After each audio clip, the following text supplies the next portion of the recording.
시편 144편 12절에서 15절까지 제가 대독해 드리겠습니다. 우리 아들들은 어리다가 장성한 나무들과 같으며 우리 딸들은 궁전의 양식대로 아름답게 다듬은 모퉁이 돌들과 같으며 우리의 곳간에는 백곡이 가득하며 우리의 양은 들에서 천천과 만만으로 번성하며 우리 수소는 무겁게 실었으며 또 우리를 침노하는 일이나 우리가 나아가 막는 일이 없으며 우리 거리에는 슬피 부르짖음이 없을진데 이러한 백성은 복이 있나니 여호와를 자기 하나님으로 삼는 백성은 복이 있도다. 아멘. 우리 옆 사람들과 인사합니다. 참 잘 오셨습니다. 큰 은혜 받으시기 바랍니다. 예, 여러분 오늘도 잘 오셨습니다. 하나님의 큰 은혜가 여러분 모두에게 임하시기를 주님의 이름으로 간절히 축원합니다. 시편에 있는 내용들 참 어디를 보아도 아름다운 내용들이 너무나 많습니다. 그런데 그 가운데서도 특별히 아름다운 내용 한 부분을 꼽으라고 한다면 저는 이 시편 144편 꼽고 싶어요. 이 시편 144편에 보면 우리가 하나님으로부터 받을 수 있는 너무나 아름다운 축복들이 너무나 아름답게 잘 표현되어 있는 것을 보게 됩니다. 어떤 축복들에 대해서 이야기합니까? 첫 번째는 자녀들이 받는 축복에 대해서 이야기합니다. 12절에 나오죠. 우리 아들들은 어리다가 장성한 나무들과 같으며 우리 딸들은 궁전의 양식대로 아름답게 다듬은 모퉁이 돌들과 같다. 두 번째는 어떤 축복에 대해서 이야기합니까? 물질의 축복에 대해서 이야기합니다. 13절과 14절 보세요.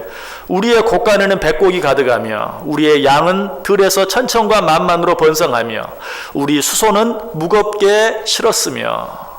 그리고 세 번째는 어떤 축복을 말하죠? 형통과 평안의 축복에 대해서 이야기하고 있어요. 14절 뒷부분 보시면 또 우리를 침노하는 일이나 우리가 나아가 막는 일이 없으며 우리 거리에는 슬피 부르짖음이 없을진데. 전쟁이 없이 평안할 것에 대해서 이야기해 주고 있죠. 한 가지 모두가 어때요? 너무나 아름다운 그런 축복의 모습들을 우리에게 말씀해 주고 있습니다. 자, 그런데 이 축복들을 이야기하면서 시인이 가장 먼저 언급한 축복은 어떤 축복이었죠? 자녀들이 받는 축복에 대해서 이야기하고 있어요. 12절 다시 보세요. 우리 아들들은 어리다가 장성한 나무들과 같으며 우리 딸들은 궁전의 양식대로 아름답게 다듬은 모퉁이 돌들과 같다. 자녀들이 잘 되는 축복을 이야기하고 있습니다. 어떤 자가 이런 축복을 받는다고요? 여호와를 자기 하나님으로 삼고 사는 자들은 그 자녀들이 이처럼 복을 받게 된다라고 말하고 있어요. 이것은 하나님의 약속입니다. 하나님의 약속은 반드시 이루어집니다. 그런데 하나님께서 당신을 진정으로 믿고 사는 자들에게 맨 먼저 여러 가지 많은 축복들 가운데 자녀들의 축복에 대해서 언급하고 계시는 이유가 무엇일까요? 너무 당연하죠. 그 이유가. 왜 그렇죠? 부모된 우리들에게 그 어떤 축복보다도 자녀들이 잘 되는 축복, 이것보다 더 큰 축복이 없는 것을 우리 주님께서 너무나 잘 아셨기 때문에 그래요. 우리 주님께서는 분명히 말해요. 믿음 안에 사는 자들의 자녀들이 대대로 천대까지 복을 받게 될 것이다. 자, 그런데 어떤 복을 대대로 천대까지 받기 위해서는 어때요? 우리 자녀들이 잘 되지 아니하고는 그 복이 이루어질 수 없어요. 성경에 보면 믿음 안에 사는 자들이 받는 복, 그 복이 대대에 천대까지 이를 것이라고 수없이 많이 이야기해주고 있는데 그 복이 대대로 천대까지 이어지기 위해서는 어때야 돼요? 우리 자녀들이 잘 돼야 돼요. 자녀들이 잘 되지 아니하면 그 복이 우리들에게 결코 임할 수 없는 것이. 그래서 하나님께서는 우리에게 주어질 정말 아름다운 복들에 대해서 이야기하면서 맨 먼저 자녀의 복에 대해서 이야기하고 있는 것이 시편 89편 3절 4절에 보시면 주께서 이르시되 나는 내가 택한 자와 언약을 맺으며 내 종 다윗에게 맹세하기를 내가 내 자손을 영원히 견고히 하며 내 왕위를 대대에 세우리라 하셨나이다. 자, 다윗에게 주신 축복의 말씀이죠. 그러나 이 축복이 아무리 멋진 축복이라 할지라도 다윗에게서 끝나버리고 만다면 그건 축복이 아니에요. 그 자녀들에게 계속 되어질 때 그 축복이 진정한 축복이 되는 것이 그래서 오늘 성경은 뭐라고 말한다고요? 내 자손들이 복을 받게 될 것이다 라고 이야기하고 있어요. 자, 그런데 그 자녀들을 어떻게 축복하신다고 말합니까? 다시 12절 보시기 바랍니다. 우리 아들들은 어리다가 장성한 나무들과 같으며 우리 딸들은 궁전의 양식대로 아름답게 다듬은 모퉁이 돌들과 같을 것이다 라고 이야기하고 있어요. 먼저 하나님의 축복을 받은 자녀들은 어리다가 장성한 나무와 같이 자라가게 될 것이다 라고 이야기하고 있어요. 우리 자녀들이 건강하게 지혜롭게 씩씩하게 잘 자라가는 모습, 이것보다 부모에게 더 큰 기쁨이 되는 것은 없겠죠. 여러분, 이것과 비교할 일은 아니지만 집에서 화초 하나를 키우는, 또 나무 한 그루를 키우는 분들은 이 말씀의 의미를 더 잘 느낄 수 있을 거예요. 정말 그 화초가 잘 자라는, 그래서 예쁜 꽃을 피는, 어떻게 보면 별것 아니, 어쩔 때는 꽃 한 송이 필 때도 있어요. 그러나 그 화초를 가꾸는 사람의 마음은 어떻습니까? 그것으로 인하여 너무 기뻐해요. 아, 꽃이 피었구나. 우리 자녀들이 이처럼 어리다가 장성한 나무와 같이 잘 자라가는 모습을 볼 때 그 부모들의 마음은 기뻐할 수밖에 없어요. 그런데 믿음 안에 있는 자녀들, 믿음의 가정의 자녀들, 믿음의 부모들의 자녀들이 그와 같이 될 것이다 라고 이야기하고 있어요. 또 한 가지 다른 표현이 있죠. 그것은 12절 뒷부분에 우리 딸들은 궁전의 양식대로 아름답게 다듬은 모퉁이 돌들과 같게 될 것이다. 궁전의 양식대로 아름답게 다듬은 모퉁이 돌. 여러분, 궁전을 짓기 위해서 모퉁이 돌을 놓아야 한다면 그 모퉁이 돌을 얼마나 아름답게 다듬었겠어요. 여러분, 고궁에 한번 가보시면 주의 있게 한번 보세요. 그 기둥들을 받치고 있는 받침돌을 그냥 적당히 만들지 않았어요. 하나도 그냥 적당히 만들지 않아요. 거기에 어떤 예쁜 문양을 넣고 꽃 그림을 넣고 잎사귀 그림을 넣어서 잘 다듬어서 아름답게 궁전의 모양과 잘 어울리게 만들어 놓은 것을 볼 수 있는데, 우리의 자녀들이 그와 같이 될 것이다. 궁전의 양식대로 아름답게 다듬은 모퉁이 돌과 같이 될 것이다. 특별히 여기서 아름다운 모퉁이 돌이 된다는 것은 그저 아름다운 것만 이야기하는 것이 아니라, 모퉁이 돌은 어떻습니까?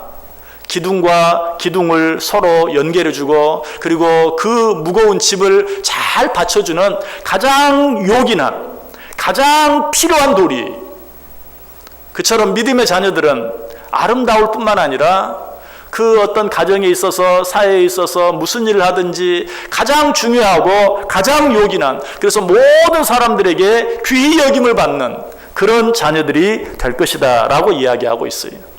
특별히 모퉁이 돌은 어떤 역할을 한다고요? 기둥과 기둥을 서로 연결해서 아름다운 집을 짓게 만들어요. 그 말은 무슨 말이에요? 사람과 사람들 사이에서 그 관계 속에서 화해와 평화의 역할을 잘 감당함으로 말미암아 그가 있는 곳에는, 그것이 가정이든 교회이든 사회이든 어디이든 아름다운 관계를 만들어내고 거기에 기쁨이 있게 하고 거기에 행복이 있게 만드는 그런 귀한 자들이 될 것이다 라고 이야기하고 있는 것이, 특별히 딸들에 대해서 오늘 본문이 그렇게 이야기하고 있죠. 딸들이 어때? 하나님의 축복을 받은 딸들은 궁전의 양식대로 아름답게 다듬은 모퉁이 돌과 같다. 여러분, 우리는 이 사실을 인정하죠. 우리들이 흔히 하는 말 가운데 그런 말이 있습니다. 집안에 사람이 잘 들어와야 한다. 이 며느리가 들어오는 것에 대해서 하는 말이죠. 왜 그렇게 말하죠? 한 가정이 잘 되고 한 가정이 행복하기 위해서는 그 가정에 사람이 잘 들어와야 된다. 특별히 여자가 잘 들어와야 한다. 뭘 말합니까? 가정을 행복하게 세우는 데 있어서 여자의 역할, 엄마의 역할, 아내의 역할이 얼마나 중요한가 하는 것을 잘 말해주고 있어요. 그러나 믿음의 자녀들, 특별히 믿음의 딸들이 이 역할을 잘 감당하여 가는 곳마다 화해와 평화를 만들어내고 행복을 만들어내고 모든 사람들에게 사랑받는 자녀들이 될 것이다 라고 이야기하고 있어요. 남자들은 주로 어디에 비유하죠? 기둥에 비유합니다. 우리 가정의 대들보, 우리 나라의 대들보라고 말, 특별히 남자들, 아들들에 대해서 그렇게 표현할 때가 많아요. 여러분, 그런데 그 대들보인 아들들, 남자들이 그 역할을 잘 감당하기 위해서는 어떻게 해야 돼요? 그 기둥을 받치고 있는 모퉁이 돌이 그 역할을 잘 해야 그 기둥이 그 역할을 잘 감당할 수 있는 것이죠. 그래서 믿음의 자녀들, 축복받은 자녀들, 특별히 그 딸들은 무엇과 같을 것이다? 아름답게 다듬어진 궁전의 모퉁이돌과 같을 것이다 라고 이야기하고 있어요. 저는 이 말씀을 보면서 잠언 31장에 있는 말씀이 생각이 났어요. 여러분 한번 잠언 31장 한번 펴보시기 바랍니다. 현숙한 여인에 대해서 우리에게 말씀해주고 있는 구절, 우리가 너무나 잘 아는 말씀이죠. 한번 읽어보기를 원합니다. 잠언 31장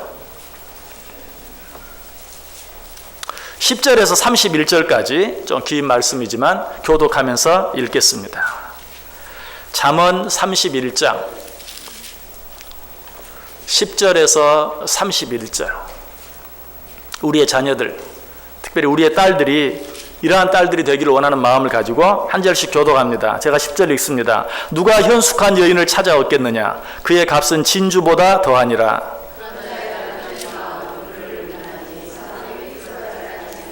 그런 자는 살아있는 동안에 그의 남편에게 선을 행하고 악을 행하지 아니하느니라. 상인의 배와 같아서 먼 데서 양식을 가져오며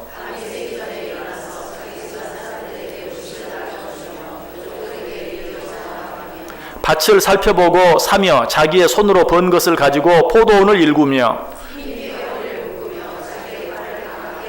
자기의 장사가 잘 되는 줄을 깨닫고 밤에 등불을 끄지 아니하며 그는 곤고한 자에게 손을 펴며 궁핍한 자를 위하여 손을 내밀며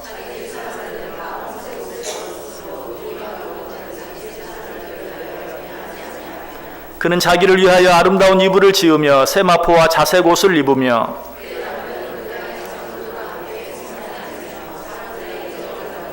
그는 배로 옷을 지어 팔며 띠를 만들어 상인들에게 맡기며 입을 열어 지혜를 베풀며 그의 혀로 인애의 법을 말하며 그의 자식들은 일어나 감사하며 그의 남편은 칭찬하기를 고운 것도 거짓되고 아름다운 것도 헛되나 오직 여호와를 경외하는 여자는 칭찬을 받을 것이라.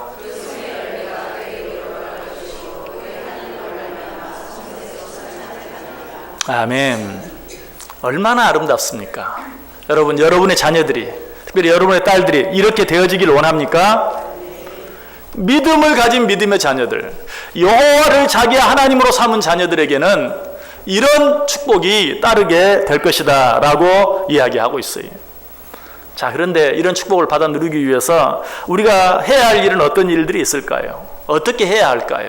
먼저 오늘 이 하나님께 주신 이 축복 속에 우리의 자녀들이 이처럼 복된 자녀들이 되게 하기 위해서는 어떻게 해야 하는가? 그 방법도 그 축복 속에 숨겨져 있어요. 먼저 축복받은 자녀들, 축복받은 아들들 어떻다고 말합니까? 어리다가 장성한 나무와 같다. 그들이 자라갈 것이다. 이 말씀 속에는 우리의 자녀들은 자라가는 존재다 하는 것을 말씀해 주고 있어요. 마치 나무와 같이 자라가는 존재다. 그렇다면 우리의 자녀들이 이처럼 어리다가 장성한 나무와 같이 잘 자라게 하기 위해서는 어떻게 될까요? 부모들은 그 나무, 어린 나무를 물을 잘 주며 가꿀 수 있어야 돼. 그래야 그 뿌리가 튼튼하여 어떤 비바람이 불어도 쓰러지지 아니하고 뿌리를 깊게 내리고 자라갈 수 있어요. 물을 잘 주어서 그 뿌리가 깊게 잘 내려지면 어떻습니까? 비바람이 치는 것도 오히려 그 나무의 손해가 되는 것이 아니라 그 나무에 불어닥치는 비바람이 오히려 그 뿌리를 더 깊게 뻗어나가는 그런 방법이 되는 것이. 그러면 어렸을 때부터 물을 잘 주어서 정성스럽게 잘 가꾸어서 그 나무가 뿌리를 깊이 내릴 수 있도록 도와주어야 돼요. 그런데 이때 우리가 꼭 기억해야 될 것이 있어요. 그거는 뭐 세상 사람들 다 아는 방법 아닙니까? 우리 하나님을 믿는 자들은 우리 자녀들에게 물을 주면서 마치 나무를 키우듯이 정성스럽게 키우되 우리는 물을 주지만 그 나무를 자라게 하시는 분은 하나님이라는 사실을 분명히 인정해야 돼요. 고린도서 3장 7절에 말하죠. 그런즉 심는 이나 물 주는 이는 아무것도 아니로되 오직 자라게 하시는 이는 하나님뿐이니라. 우리는 그 자녀들에게 열심히 물을 주되 그 나무를 자라게 하는 궁극적인 능력은 하나님께 있다는 사실, 하나님의 손에 달려있다는 사실을 알아야 돼요. 사실 세상 사람들도 이 사실을 모르는 게 아니에요. 농사짓는 농부들 생각해 보세요. 열심히 물을 주고 열심히 잡초를 뽑고 열심히 농작물을 기릅니다. 그러나 그들도 그것이 잘 되는 것이 자기 손에 달려있지 않다는 사실을 알아요. 적당한 햇빛이 비춰주지 아니하고 적당한 비가 내려주지 아니하면 그 모든 수고가 헛될 수밖에 없다는 것을 알아요. 여러분, 사실 우리가 어떤 나무에 우리가 자녀들에게 물을 잘 주면서 키운다 할지라도 하나님께서 함께 해주지 아니하시면 그 노력과 수고가 헛될 수밖에 없어요. 이 사실을 알아야 돼요. 집에서 화초를 키우시는 분들도 가끔 보면 여러분 가운데 나는 화초를 잘 키운다라고 생각하시는 분도 있고 화초를 잘 키우지 못한다라고 생각하시는 분도 있을 거예요. 근데 화초를 잘 키우지 못한다고 생각하시는 분들, 우리 집에만 오면 화초가 죽는다 이렇게 생각하는 분들이 있죠. 그 이유가 무엇인 것 같아요? 물을 잘 주지 않아서 그렇습니까? 그런 분도 있겠죠. 그러나 그보다 분명히 더 많은 이유는 뭡니까? 물을 너무 많이 줘가지고 오히려 뿌리를 썩게 만들어서 죽이는 경우가 더 많아요. 여러분, 물만 많이 준다고 되는 게 아니에요.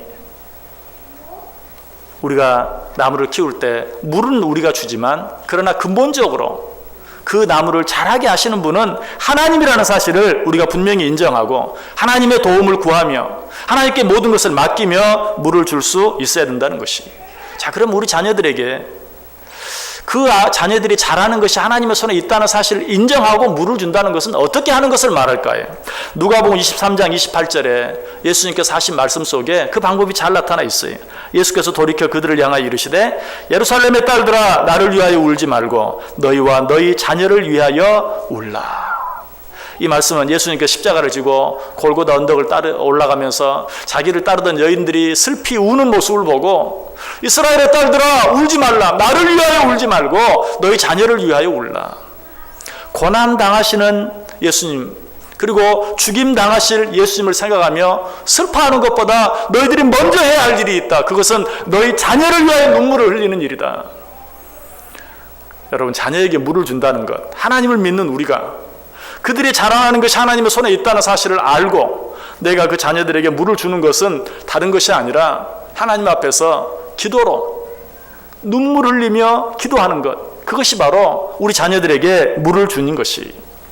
나무들은 물을 먹고 자라지만 우리 자녀들은 부모의 눈물 어린 기도, 눈물의 기도를 먹고 자라는 것이. 여러분, 정말 여러분의 자녀들이 잘 되어지길 원하십니까? 자녀를 위해서 눈물을 흘릴 수 있어야 돼요. 자녀를 위해서 눈물의 기도를 드릴 수 있어야 돼요. 마가복음 9장에 보면 벙어리 귀신 들린 아들을 데리고 예수님 앞에 왔던 아버지를 보게 돼요. 이 아버지가 어떤 사람이었습니까? 잘 알 수는 없어요. 그러나 분명한 것은 그렇게 믿음이 훌륭한 사람은 아니었어요. 예수님께 데리고 나오면서도 정말 예수님께서 이 아들의 병을 고쳐주실 수 있을지 없을지 확신을 갖지 못한 사람이었어요. 그러나 분명한 것 한 가지가 있어요. 그 자녀를 위해 눈물로 주님께 애원했다는 것이. 이 아이를 고쳐 주옵소서. 주님은 그 눈물을 외면하지 않았어요. 그렇게 말하면서도 확실한 믿음을 갖지 못한 그의 부족한 믿음도 탓하지 않았어요. 그 눈물을 보시고 그 눈물의 애원을 들으시고 그 자녀의, 그 아들의 병을 고쳐 주신 것을 보게 돼요. 우리가 다른 건 못해도 이건 할 수 있어요. 여러분, 정말 여러분의 자녀를 사랑하십니까? 정말 여러분의 자녀가 잘 되기를 원하십니까? 나는 그렇게 하고 싶어도 내가 아는 게 없어서, 내가 배운 게 없어서, 내가 어떤 능력이 없어서 여러 가지 많은 핑계를 댈 수 있어요. 그러나 다른 거 다 못해도 하나님을 믿는 우리가 하나님 앞에서 그 자녀를 위하여 눈물을 흘릴 수는 있어요. 그렇게 하지 않은 것에 대해서 하나님 앞에 핑계할 수 있는 사람은 아무도 없어요. 우리의 자녀들은 어리다가 장성한 나무와 같이 자라가는 자들이에요. 그들을 위해서 우리가 해야 할 것은 하나님 앞에 눈물의 기도를 드리는 것이. 그렇게 하는 자들의 자녀, 그런 자녀들은 어리다가 장성한 나무와 같이 잘 자라가게 돼요. 어떤 비바람이 불어도 흔들리지 아니하고 오히려 그 비바람으로 말미암아 뿌리를 더 깊이 내려서 하나님 앞에 영광이 되고 하나님의 나라를 위해 쓰임받는, 부모에게 기쁨이 되고 모든 사람들에게 자랑이 되는 귀한 자녀가 될 것이다 라고 말씀해 주고 있어요. 두 번째로 우리 자녀들에게 주어진 축복을 또 어떻게 표현하고 있다고요? 또 이스라엘의 딸들은 어떻게 된다고요? 궁전의 양식대로 아름답게 다듬은 모퉁이 돌과 같이 되어진다라고 이야기하고 있어요. 자, 그렇다면 역시 우리가 할 일은 무엇입니까? 하나님께서 우리에게 주신 자녀들을 정말 아름다운 모퉁이 돌이 되도록 잘 다듬을 수 있어야 돼요. 실제로 어떤 집을 지을 때 그 모퉁이 돌을 다듬는 석수들은 어떻게 다듬습니까? 정과 망치로 그 돌을 다듬어요. 아주 정성스럽게 조심스럽게 다듬어요. 왜 그렇죠? 돌은 한번 깨져 버리면 다시 붙여 쓸 수가 없어요. 설령 어떻게 붙인다 할지라도 깨진 돌을 다시 붙인 돌은 그 무거운 집, 특별히 궁전의 기둥을 떠받칠 수 있는 모퉁이 돌이 될 수 없는 것이, 그러므로 이 모퉁이 돌을 다듬을 때는 정성스럽게 깨어지지 아니하도록 정과 망치를 가지고 잘 다듬어요. 자, 우리 자녀들을 어떻게 다듬어야 할까요? 무엇으로 다듬어야 할까요? 석수가 정과 망치로 돌을 다듬는다면 우리는 우리의 자녀들을 무엇으로 다듬어야 할까요? 성경에도 보면 돌을 다듬는 정과 망치와 같은 우리의 자녀들을 잘 다듬을 수 있는 도구가 있어요. 히브리서 4장 12절에 나오죠. 하나님의 말씀은 살아있고 활력이 있어 좌우에 날선 어떤 검보다도 예리하여 혼과 영과 및 관절과 골수를 찔러 쪼개기까지 하며 또 마음의 생각과 뜻을 판단하나니. 무엇에 대해 말씀하시죠? 하나님의 말씀. 석수들은 돌을 정과 망치로 다듬지만 우리들은 우리의 자녀들을 궁전의 양식대로 아름답게 다듬은 모퉁이 돌과 같은 존재가 되기 위해서 무엇으로? 하나님의 말씀으로 우리의 자녀들을 잘 다듬을 수 있어야 돼요. 그렇게 할 때 우리 자녀들은 그 큰 기둥들을, 아니 그 무거운 궁전을 떠받칠 수 있는 아름다운 요긴한 그러한 모퉁이 돌이 될 수 있게 된다는 것이. 여러분, 이 일이 혹 어렵게 느껴지는 분 계십니까? 나도 모르는데 내가 어떻게 하나님의 말씀으로 우리 자녀들을 잘 다듬을 수 있습니까?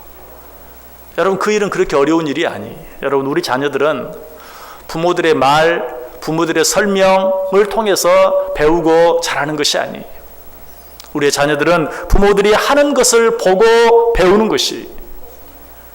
어떻게 내가 말씀으로 우리 자녀들을 잘 다듬을 수 있습니까? 내가 하나님의 말씀을 그들에게 직접 가르쳐주는 것, 혹 그렇게 하지 못한다 할지라도 내가 하나님의 말씀을 열심히 읽고 묵상하는 모습을 자녀들에게 보여주면 돼. 내가 하나님 앞에 기도하는 모습을 우리 자녀들 앞에서 열심히 보여주면 돼. 자, 여러분 자녀들이 여러분을 보면서 여러분의 어떤 모습을 가장 많이 봅니까?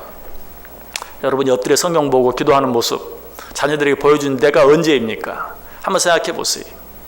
혹시 여러분의 자녀들이 그저 여러분이 드라마나 보고 또 여러분이 무슨 TV 스포츠 중계나 보고 또 여러 가지 영화나 보고 하는 그런 모습들, 자녀들이 보는 모습이 늘 그런 모습뿐만이 아닙니까? 하나님의 말씀을 읽고 하나님께 기도하는 모습을 자녀들에게 보여준 때가 언제입니까?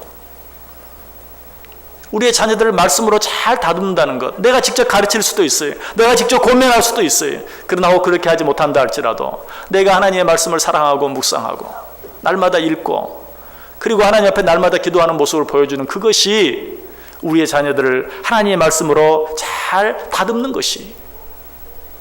빌리 그레이엄 목사의 아내였던 루스 그레이엄, 이 루스 그레이엄 여사가 자기 부모들에 대해서 쓴 간증이 있어요.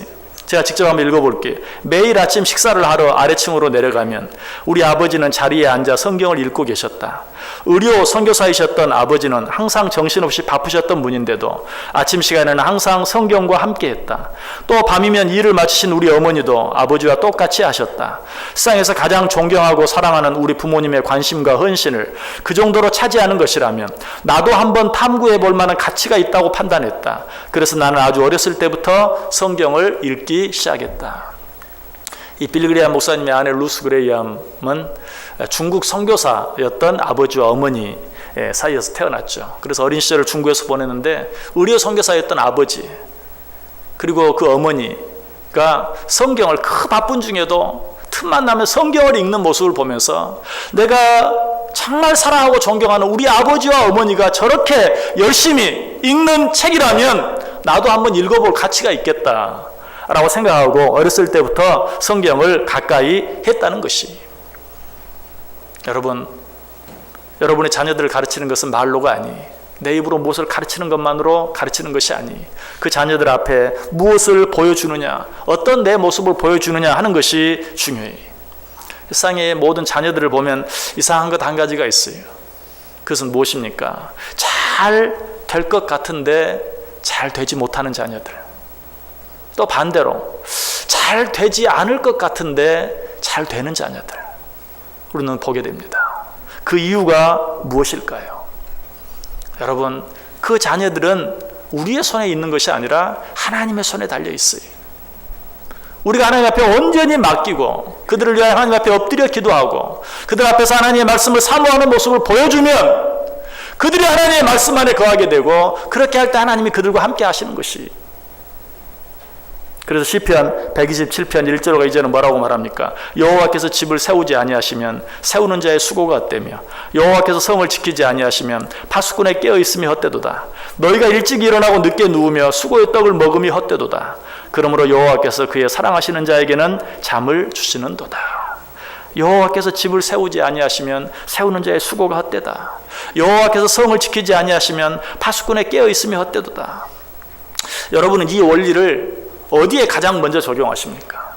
여러분의 사업에 적용하십니까? 또 뭐 성도 나오고 파수꾼도 나오니까 우리나라에 이 말씀을 적용하십니까? 내가 아무리 일을 열심히 해도 하나님이 함께 해주지 아니하시면 내 산업이 복을 받을 수 없다. 우리가 아무리 정신을 차리고 깨어있는다 할지라도 하나님이 지켜주지 아니하시면 이 나라 이 민족이 잘 될 수 없다.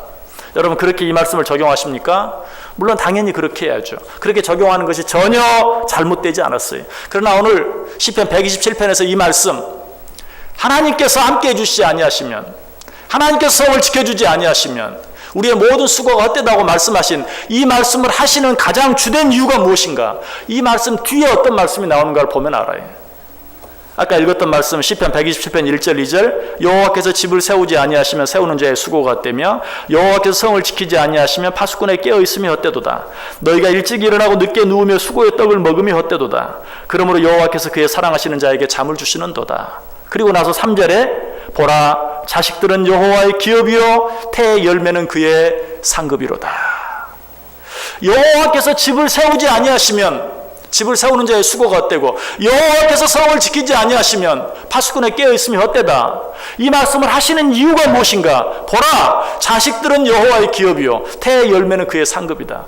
우리의 산업에 대해서 말씀하시기 위해서가 아니고 우리 나라에 대해서 말씀하시기 위해서가 아니라 그 전에, 그보다 먼저 우리의 자녀들이 그렇다는 것이, 너희가 아무리 인간적으로 노력하고 애써도 하나님이 도와주지 않으면 안 되고, 너희가 가진 모든 기술과 방법과 경험을 가지고 아무리 너희 자녀들을 지도한다 할지라도 하나님이 도와주시지 아니하시면 되지 않는다 하는 것을 말씀해 주시기 위한 것이. 역시 이 사실은 자녀를 키우는 모든 부모들은 경험을 통해 알아요. 자식만큼은 마음대로 안 된다. 자식 이길 부모가 세상에 어디 있느냐. 뭐예요? 할 만큼 다 해봤어요. 그러나 안 되더라는 것이, 내 뜻대로는 안 되더라는 것이, 내 노력한 대로 되어지는 것은 아니라는 것이, 성경이 그것을 이야기하고 있어요. 여호와께서 집을 세우지 아니하시면, 여호와께서 성을 지키지 아니하시면, 그러므로 우리는 어떻게 해야 돼? 그들 위해 눈물을 흘리며 기도해야 돼. 그러므로 어떻게 해야 돼? 그들을 오직 하나님의 말씀으로 교훈하고 권면하고 가르쳐야 돼. 그러나 내가 그렇게 할 수 없다면 그들에게 하나님의 말씀 사랑하고 하나님의 말씀 묵상하고 하나님의 말씀 가운데 살아가는 모습을 그들에게 보여줄 수 있어야 돼. 그렇게 할 때만 우리 자녀들은 어리다가 장성한 나무와 같이 자라갈 것이요, 아름답게 다듬은, 궁전의 양식대로 아름답게 다듬은 모퉁이 돌과 같이 요긴한 자들이 되어질 것이다. 오늘 시인은 이 사실을 한마디로 결론적으로 뭐라고 말합니까? 15절 보시기 바랍니다. 이러한 백성은 복이 있나니 여호와를 자기 하나님으로 삼는 백성은 복이 있도다. 여호와 하나님을 자기 하나님으로 삼는다는 것은 무슨 의미입니까? 여호와 하나님만이 우리 가정의 주인이 되시고 여호와 하나님만이 우리 자녀들의 책임자가 되어주신다는 사실을 믿고 그 그 하나님을 우리 가정의 진정한 가장으로 모시고 살아가는, 그 하나님 앞에 눈물로 기도하고 그 하나님의 말씀을 주야로 묵상하며 살아가는 것, 이것이 여호와를 자기 하나님으로 삼는 자들의 모습이, 그렇게 하는 자들은 복이 있도다. 그렇게 하는 자의 자녀들은 복이 있을 것이다.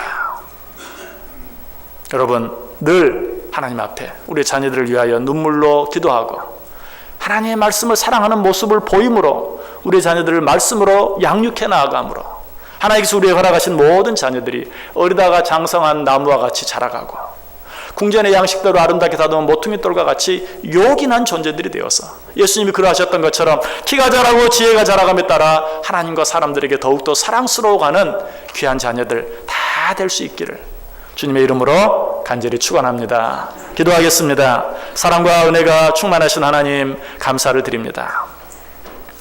어린이날을 당겨서 하나님께서 우리에게 맡기신 자녀들 다시 한번 생각해 보게 하시니 감사합니다.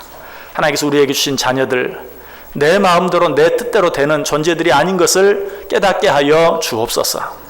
자식은 오직 여호와의 주신 기업이요, 하나님께서 함께 해주실 때만 잘 자라갈 수 있고 하나님이 온전히 도와주실 때만 궁전의 양식대로 다듬은 아름다운 모퉁이돌과 같은 요긴한 존재들이 될 수 있는 것을 기억하게 하시고 이제 자식들을 위해 더 많이 눈물 흘릴 수 있게 하시고 그 자식들을 말씀으로 권면하고 말씀으로 가르치게 하시며 무엇보다 하나님을 사랑하는 내 모습을, 하나님의 말씀을 늘 가까이 하는 내 모습을, 하나님 앞에 늘 무릎 꿇고 기도하는 내 모습을 자녀들에게 더욱더 많이 보여줄 수 있는 우리 모두 되게 해 주옵소서. 예수님의 이름으로 기도드리옵나이다. 아멘.